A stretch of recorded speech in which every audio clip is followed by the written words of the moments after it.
Hello and welcome to my channel. My name is Omta and I'm the owner of Tlethayotha. Tlethayotha is my e-commerce store. In my store I sell a lot of Middle Eastern jewelries, Assyrian accessories. I just want to say thank you to so many of you that have purchased from my store or purchasing. I get asked lots of questions. One of the questions I get asked, how to properly wear a Syrian traditional costume. Today I am making this video in Assyrian and I'm also making this in English. For those of you that don't speak Assyrian, this is for you.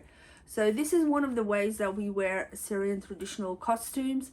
This is a male Assyrian costume, so come with me.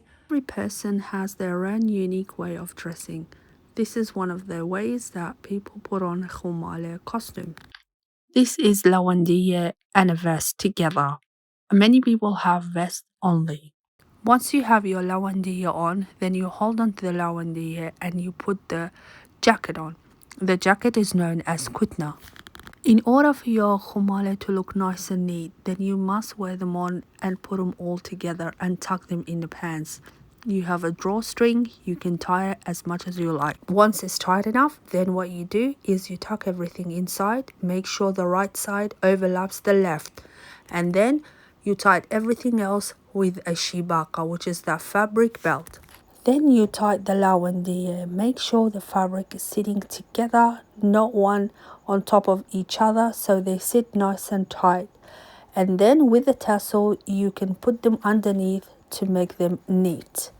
Some people want to dance with these lawandiya, so they just tie them up with the tassel. Others secure them tightly with a safety pin.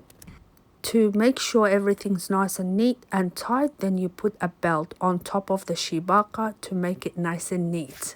Twist and turn the pants until it's sitting and aligned with everything. Then the scarf goes on. Some people roll it around their neck once, and the scarf needs to be pattern matched, so the colors need to match one another. In this case, because this is a mannequin, is a bit different.